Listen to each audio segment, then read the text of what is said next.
Majerhat railway station লাগোয়া যে জমি সেই জমি জবরদখলের অভিযোগ পোর্ট ট্রাস্টে। তার কারণ যেটা জানা যাচ্ছে, এই যে জমি আমার ঠিক সামনে, আমি সরাসরি ছবি দেখাবো, সেই জমি পোর্ট ট্রাস্টের এবং এই পোর্ট ট্রাস্টের জমি দীর্ঘদিন থেকে জবরদখল হয়ে গেছে। এই অভিযোগ তুলে ইতিমধ্যেই হাইকোর্টে মামলা করা হয়েছে। মাঝেরহাট রেলওয়ে স্টেশনের উল্টো দিকে জমি দখলের অভিযোগ নিয়ে কলকাতা হাইকোর্টে যায় কলকাতা পোর্ট ট্রাস্ট কর্তৃপক্ষ।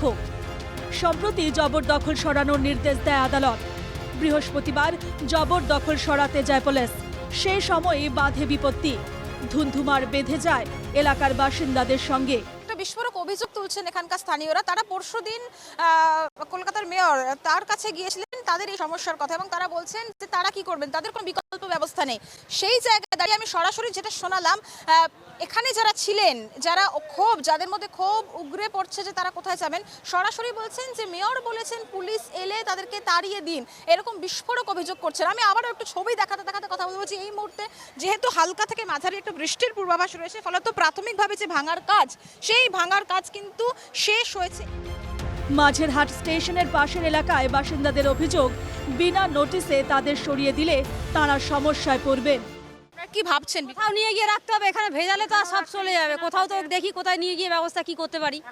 ঠিক আছে, কিছু তো করার নেই, বাচ্চা কাচ্চা রয়েছে, জিনিসপত্র রাত্রে ঘুমাতে তো হবে বিছানা কাতা নিয়ে, সেটাই দেখছি। ওখানে দুখানা পাকাপুক্ত বাড়ি হচ্ছিল, আমি আর বললাম না ওটা কি হচ্ছিল, সবাই জানে কি আছে।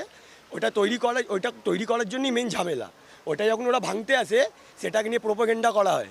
কাল অবধি যেইটা অন্য ছিল, যখন ভাঙতে এসছে সেটা হয়ে গেছে স্কুল। তারাতলার গোড়াগাছা এলাকায়, এবং সরাসরি তুমি একটা ছবি দেখাবো, কিছুক্ষণ আগে 3টে নাগাদ পুলিশের পক্ষ থেকে এসে বুলডোজার দিয়ে বিজেপির এই যে কার্যালয় ছিল, সেখানে কর্মী সমর্থকেরা ছিলেন, সেটি কার্যত বুলডোজার দিয়ে ভেঙে গুড়িয়ে দেওয়া হয়েছে। সেই ছবি আমি সরাসরি দেখাচ্ছি। এবং তুমি জানো, যেটা অভিযোগ উঠছে যে পোর্ট ট্রাস্টের যে জমি, সেই জমিতে বেআইনি নির্মাণ এবং হাইকোর্টের নির্দেশ অনুসারে এই যে ভাঙা, অর্থাৎ বিজেপির যে কার্যালয়, সেইটা কিন্তু ভাঙার প্রক্রিয়া কিছুক্ষণ আগে শুরু হয়েছিল। পোর্ট ট্রাস্টে অনেকখানা ক্লাব আছে এইখানে, এই এরিয়াতেই।